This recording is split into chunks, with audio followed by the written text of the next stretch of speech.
வாங்கண்ணா, எங்க அப்படி ஜாலியா? என்னடா மரியாதையில சரதா போடுறீங்க? ஏதாவது வேலை காட்ட போறீங்களா? காட்டாம கும்பல கமிஷன் கோரிக்கை வச்சுமே, என்னாச்சு? ஊழலுக்கு தான் கமிஷன், காதலுக்கு இல்ல. எங்க ஒன்ஸ் மோர் சொல்லு. ஊழலுக்கு தான் கமிஷன், காதலுக்கு இல்ல.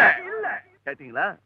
உங்க உதவி இல்லாமலே, உங்களுக்கு கமிஷன் கொடுக்காமலே என் காதல் மேல மேல போகும். போங்கடா போங்கடா சீப் பசங்களா. சீப் நீங்க தான் மிஸ்டர். வா வா வா வா. ஏன் மிஸ்டர், நல்லா இருக்கிற கால உடஞ்சுதா சொல்லி என்ன சீட் பண்ணா நினைச்சீங்களா? இல்லையே, இத பாரு. அப்ப அந்த கால கட்டு போட்டிருந்தீங்க. அந்த கால் தான். லுக் மிஸ்டர், இவ்வளவு லோ கிளாஸ் மென்டாலிட்டியோட பிஹேவ் பண்ணா லவ் ஜெயிச்சிருமா இல்ல லைஃப் தான் நடந்துருமா? இது பாருங்க, மத்த பெண்களை ஏமாத்துற மாதிரி என்ன ஏமாத்த முடியாது. தேவி, just listen. என்ன ஜஸ்ட்? இது லோ கிளாஸ் பிளான் இல்ல, லார்ட் முருகாவோட பிளான். அவர் வள்ளிய லவ் பண்றதுக்காக வில்ல பிடிச்சு வேடனா வந்தாரு, வாக்கிங் சிக்க பிடிச்சு கிழவனா வந்தாரு. நான் ஒன்ன பிடிக்க நொண்டியா வந்தேன். வராதீங்க, ஒன்ஸ் ஃபார் ஆல் நொண்டியாவே ஆயிடுங்க. சுத்தி சுத்தி வரீங்களே, புத்தி வந்ததுன்னு நினைச்சேன். ச்சே, நீங்க கொஞ்சம் கூட மாறவே இல்லை. You can't change, you will never change. Listen to me. I hate you, I hate you.